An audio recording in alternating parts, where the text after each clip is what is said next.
students, how are you? Hope you all are in a good condition, yeah. Stay safe and stay healthy. Okay, our lesson today is about recount text. Jadi hari ini kita akan membahas tentang recount text.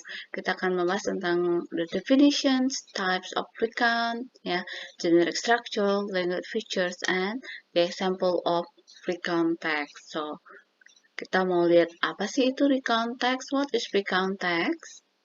Now, recount text is a text that telling the reader about one story, action, activity, or events in the past. Its goal is to entertaining or informing the readers. Jadi recount text itu adalah sebuah teks yang menceritakan tentang sebuah peristiwa, kejadian, ataupun sesuatu yang sudah dilakukan yang terjadi di masa lampau. Jadi recount text itu retell something happened in the past. Jadi dia menceritakan kembali sesuatu yang terjadi di masa lampau. Its goal, tujuannya adalah untuk menghibur atau memberikan informasi kepada si pembaca. And then ada beberapa jenis recount text, there are 4 types of recount text here. Ya, ada factual recount, imaginative recount, historical recount, and personal recount. Nah, kita mau lihat factual recount dulu. Factual recount is a text that contains reports of events that really happen and not based on opinion alone. For example, traffic accidents reports and others. Jadi, factual recount itu adalah teks yang berisi tentang laporan peristiwa yang benar-benar terjadi dan bukan berdasarkan opini dari si penulis semata.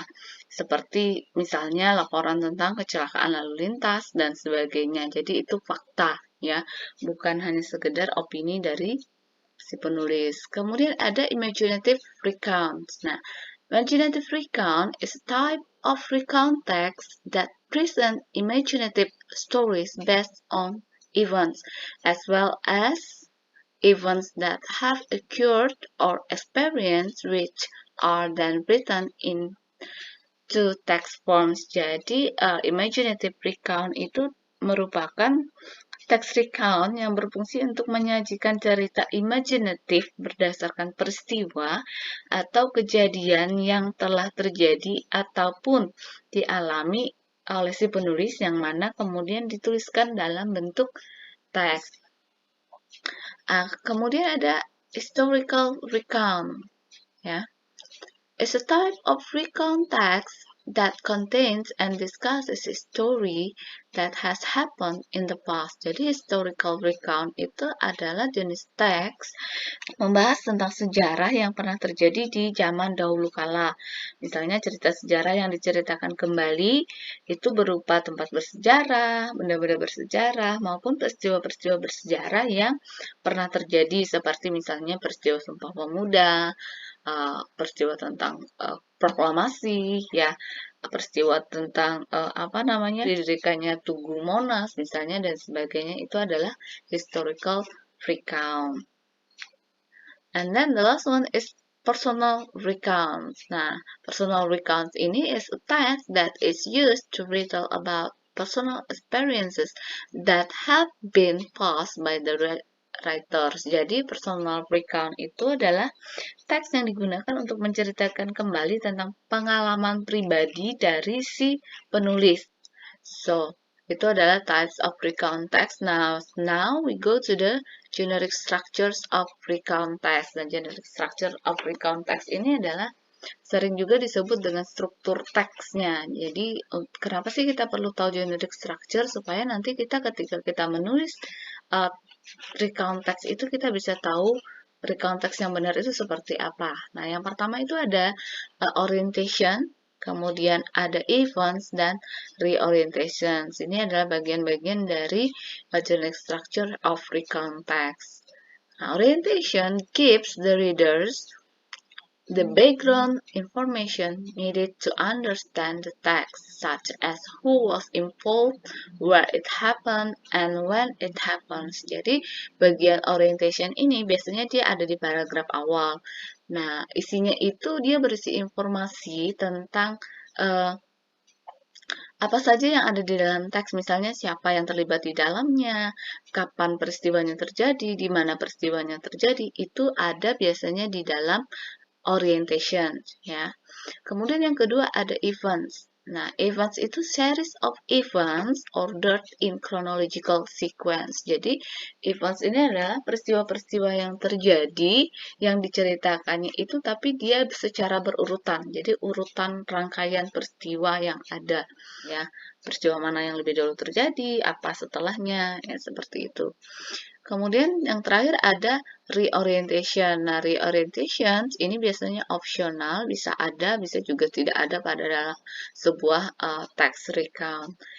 Personal comment about the events or what happened in the end. Jadi bagian reorientation ini biasanya ada di paragraf terakhir, yang seperti penutup ya.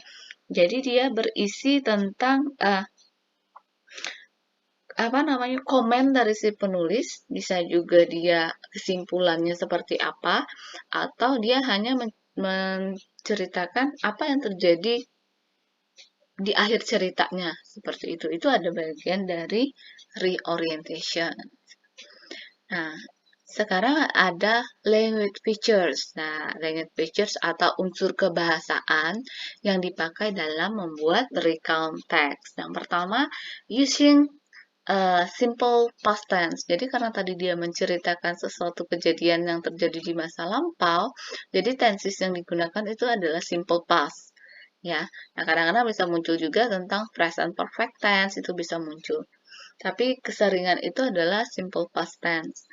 Kemudian yang kedua, using adverbs. Ya, adverbs ada adverb of times, adverb of place, adverb of manners. Ya, contohnya ada yesterday, yang time, kemudian ada at home, at school, ya, slowly, dan sebagainya. Yang ketiga, using the temporal conjunction. Nah, temporal conjunction ini adalah kata penghubung waktu yang menghubungkan antara kalimat yang satu dengan kalimat yang lain, yang menghubungkan rangkaian peristiwa yang satu dengan rangkaian peristiwa yang lain ketika dia menceritakan tentang events-nya tadi, ya. Misalnya first, then, before, after, and finally, ya, dan sebagainya. Jadi dia menceritakan kejadian mana yang terlebih dahulu terjadi, apa setelahnya, apalagi setelahnya, kemudian akhirnya apa. Itu adalah temporal conjunction. And next, using action verbs. Nah, action verb ini adalah kata kerja yang berupa tindakan, ya, sesuatu yang dilakukan. Went, wrote, cook, took, itu contohnya. Jadi dia action verb, sesuatu kata kerja yang berupa tindakan. So, now let's see the example of recount text. Nah, kita mau lihat contohnya nih, recount text. Nah, ini adalah contoh dari, salah satu contoh dari recount text. Kita ambil contoh yang personal recount dulu. Ini ada personal recount, ya. Tadi ada dalam generic structures ada tiga bagian dari recount text, ya. Nah, ini kalian bisa baca. Di sini ada paragraf awal, inilah yang disebut dengan orientations. Dia merupakan informasi awal ya, yang menceritakan kapan peristiwa itu terjadi, siapa yang terlibat di dalamnya, dan sebagainya. Kemudian paragraf yang kedua, ini adalah bagian events. Ini adalah rangkaian peristiwa dari yang diceritakan oleh si penulis tadi. Ya, dia menceritakannya dalam chronological sequence-nya di sini. Ya, jadi ada urutan-urutan peristiwanya itu apa saja. Kemudian bagian yang terakhir adalah reorientation. Penutupnya ini seperti ini. So, how about the language features? Language features-nya tadi kita ada simple past ya. Nah, kita bisa lihat di sini simple past-nya. Perhatikan ada kata kalimat I spent my time to do a lot of activities ya. Apalagi I went cycling, I went to school, ya, I played too seriously, ya, I remembered. Nah, ini semuanya adalah simple past. Kemudian adverb.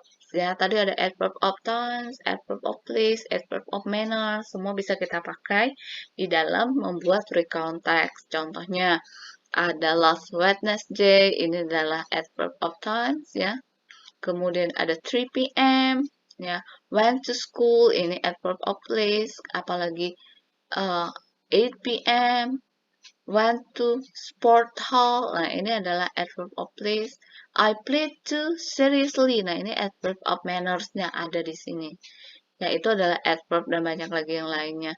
Kemudian ada apalagi temporal conjunction. Nah, tadi kata penghubung waktu yang menghubungkan rangkaian peristiwa yang satu dan peristiwa yang lain, kalimat yang satu dan kalimat yang lain. Contohnya ada first, ya di sini ada next. First in the morning I went cycling. Pertama-tama pagi hari saya bersepeda. Next, setelah itu atau selanjutnya I went to school. Then, ya, and then after that, kemudian ada apa lagi? Finally, nah ini semua adalah temporal conjunction. Dia menceritakan, mengungkapkan apa namanya, menghubungkan peristiwa yang satu dan peristiwa yang lainnya, kalimat yang satu dan kalimat yang lainnya. Nah, yang terakhir adalah action verb. Nah, action verb itu kata kerja yang merupakan kata kerja tindakan, ya. Contohnya di sini ada kata went, bisa kita gunakan ya, played, kata-kata did, dan sebagainya. Nah, ini adalah example of recount text. Jadi dia ada bagian-bagiannya, language features-nya tadi seperti apa sudah dijelaskan. So, I hope you understand about the recount text, ya. And I think that's all the explanation about recount text today.